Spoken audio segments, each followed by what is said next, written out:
ada. Yang ni offline, yang ni online. Local game pun ada. Okey, nampak? Sama. Offline game pun dia ada. Sama macam ni. Nampak? Sama kan? Offline game dia kan sama kan? Nampak? Sama kan?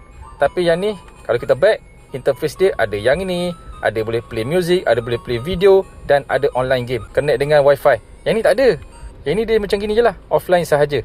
Harga sama. Dia boleh setting bluetooth tau. Dia ada wifi, boleh connect network dan bluetooth. Dia boleh connect dengan bluetooth earphone. Kalau yang ni dia ada audio jack saja. Dia tak boleh pakai wireless earphone lah. Yang dia boleh pakai wireless earbud earphone boleh. Nampak? Dia ada bluetooth dekat sini. Boleh connect. And then ni dia punya network boleh connect dengan wifi.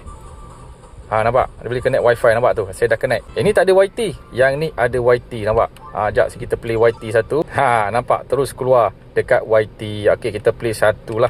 Kita play satu lagu. Nampak? Ini lagu ni tengah viral kan? Ada iklan lagi. Okey, kita kuatkan volume dia. Dahsyat geng. Speaker dia clear. Layar YT dekat gaming console je geng. Yang ni model ni je ada. Yang ni mana ada? Yang ni boleh main game offline je lah.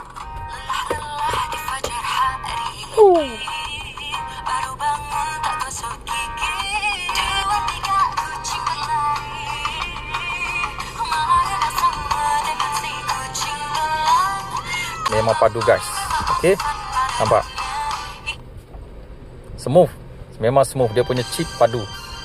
Nampak guys? Ini YT. Nak main offline game? Boleh. Online game korang boleh main kat sini. Nampak? Senarai game yang korang boleh main secara online dengan player-player secara online. Nampak guys? Nak versus siapa-siapa kat sini boleh, tak ada masalah. Nak main offline game pun boleh. Korang pergi dekat local ni. Memang dah ada dalam ni dah. Siap-siap dia dah masukkan dalam ni dah. Okey? Nampak?